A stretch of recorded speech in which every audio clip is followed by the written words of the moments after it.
The book Spook by Mary Roach.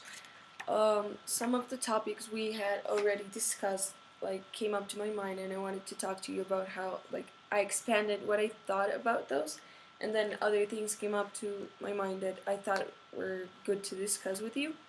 Firstly, um, she's still talking about reincarnation. She still sees that people don't believe completely in reincarnation just because it's their religion, but she now sees it as their culture, and she supports this idea by experiencing some time in a market, and she says that people like um, are used to sell used stuff or make better old things and sell them again. And in page 45, she talks about this, and she says, reincarnation is going all over the place. 8 old Vespa hosts rest on the dirt outside a mechanic's shed, awaiting new engines. Shoes are resold, electric fans gutted and reworked. Nothing for sale here is new. Exteriors are endlessly replaced, and the core carries on. I'm not sure if I agree completely with this. Um, Maybe it could affect that it's their culture and that they are seeing reincarnation happening all over again in their daily lives. But I also believe that it's their religion, so they will believe in everything. So I don't know which one affects the other, if culture affected their religion or religion affected their culture. Because if it if religion started affecting culture, of course they're gonna use and reuse things and make that image that Mary Roach uses as an excuse for them to believe in reincarnation. But I also think it's really valid, because if they're used to think that everything has another chance, a second chance, or another opportunity to do something, so they use it for selling goods, for example.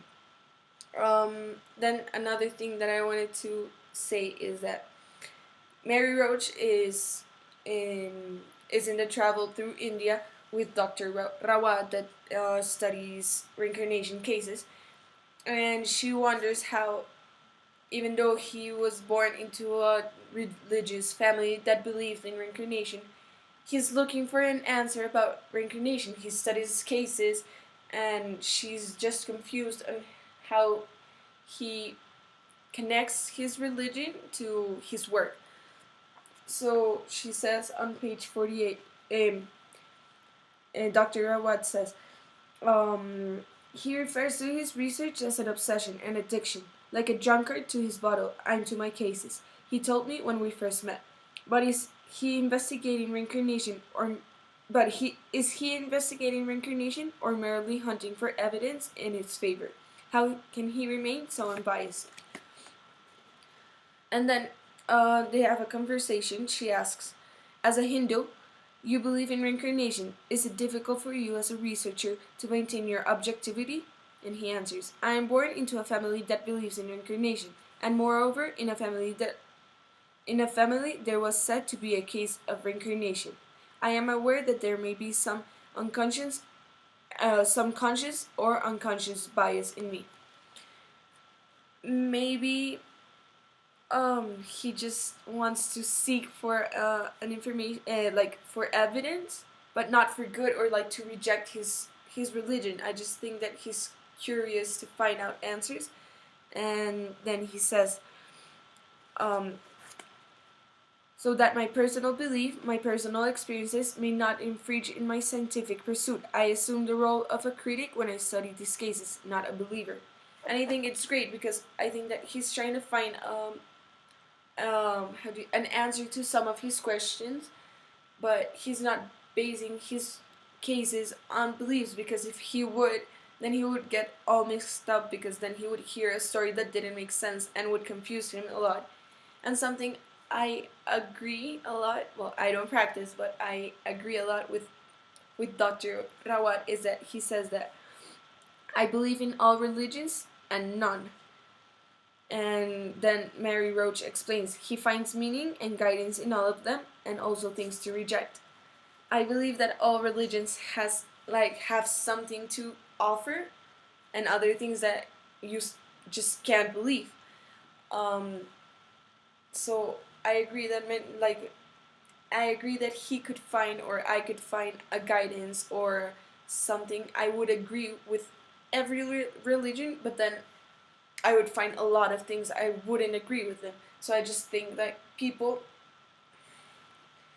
I don't know, like this takes me like to religion conflicts, because people are so centered in their religion and wants everyone to believe in their things, that they don't notice that maybe some of other religions have similar teachings or guidance or things like that, that they can't see it. So I believe that yes, every religion could have something to teach to all of us. Not necessarily that we have to believe in the religion, but we could take it. Like we could just mold our own religion or our own beliefs with that.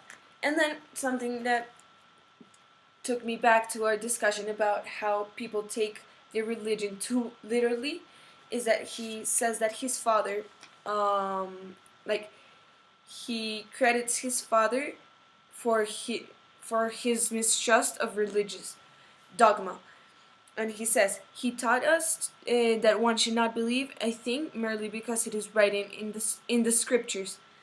And I believe this is really, like, how do I explain it? It's really true, because let's say people, really religious people, always like read their religious books and stick to every word. Well, not most of them, but some of them. And let's say people who read the Bible, many just read every word and take it too literal. And I think it's really true. Like, how can you just believe something you read?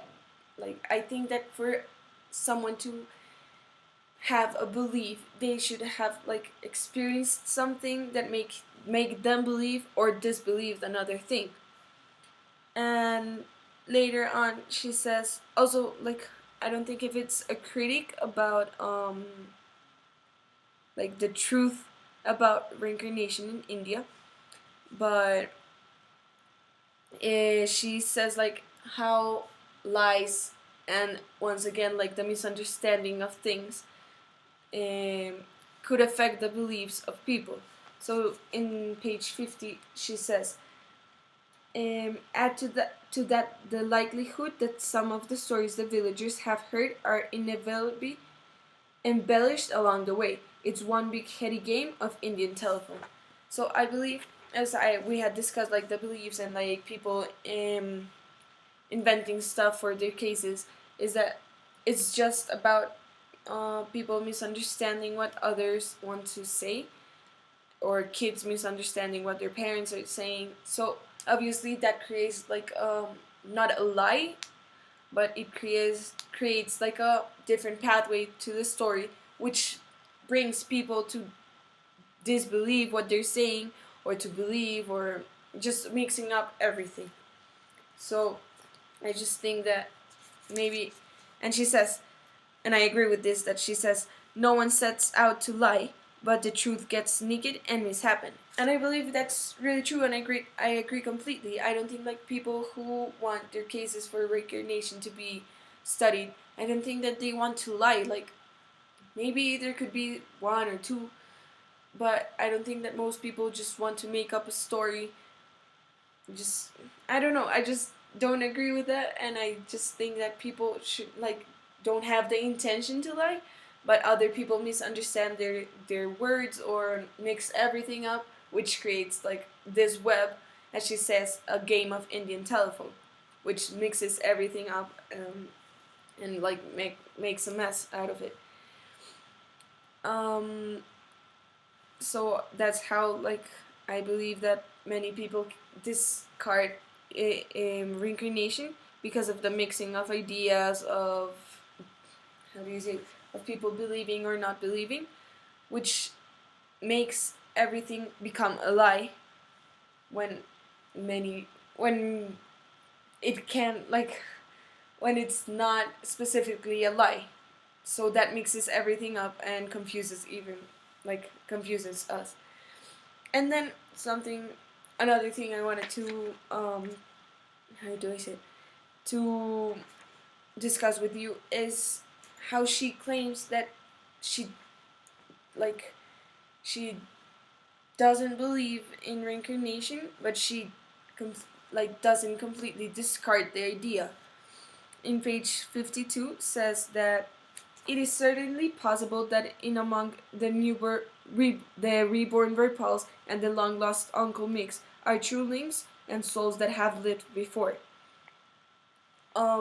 Like, she talks, like, in the last 3 pages of the first chapter, she talks like how she once thought that she had met, like, her lost uncles, and that made her thought about reincarnation, but that she proved it wrong. But at the same time, she is just really confused, and, like, questions a lot reincarnation. And then she says, um, of late I find myself wondering about the mechanics of it, the unfathomable blending of metaphysics and embryology. How would the suddenly homeless soul get itself situated someplace new? How does spirit, for want of a more precise word, infuse itself into a clump of cells quietly multiplying on an uterus wall? How do you get in there? She questions a lot about this, like, how the actual soul, if it does reincarnate, pass from a dead body to uh, a new baby, a new fetus. And I believe that's, like, her issue that, like, stops her from believing completely in reincarnation. And I do believe in reincarnation, but it made me think a lot, because I don't have an explanation.